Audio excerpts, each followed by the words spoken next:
A Xunta e o Concello de Cambados amosaron esta mañá a súa unión na defensa do sector marindustria. A conselleira do Mar e o alcalde da localidade compartiron hoxe visita a Linamar e da Porta, dúas das tres depuradoras do porto de Tragobe ameazadas polo informe de Costas que cuestiona a súa continuidade en terreos portuarios. Segundo Rosa Quintana, a súa situación ven a confirmar o que leva dicindo a Xunta dende 2019, que as decisións do Goberno Central poñen en risco o sector marindustria. Cuando nos decíamos que viño o lobo, nos decían que era mentira, e aquí hoxe podemos dar fe de que o lobo xa o temos aquí.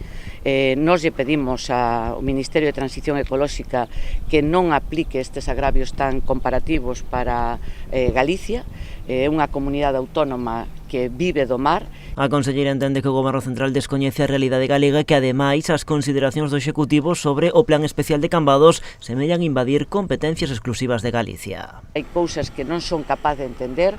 Nos recurriron por primeira vez dende o ano 1991 que estamos aprobando as órdenes por as que se regula o Plan de Explotación Marisqueira en Galicia, para o que temos competencias exclusivas tamén na comunidade autónoma, pois por primeira vez, como digo, dende o ano 1991 recurriron esta orden. O alcalde Camades fala dunha postura incomprensible por parte de Costas, defende que as depuradoras teñen que continuar á beira do mar. Eu creo que é unha cuestión de entender a normativa, de interpretala correctamente e de aplicala con conocemento do que é o litoral de Cambados, o litoral galego. É dicir, esas industrias forman parte xa non só da economía, senón hasta da cultura e do entramado do costeiro, hasta da paisaxe forman parte deste tipo de industrias. E aproveita Samuel Lago para reclamar a Xunta, neste caso a Portos de Galicia, a desafectación dos terreos onde se asenta o mercado, centro de saúde ou estación de autobuses. Entende que son terreos nos que xa non hai ningún tipo de actividade portuaria, polo que o máis sensato di sería que pasasen a ser de titularidade municipal.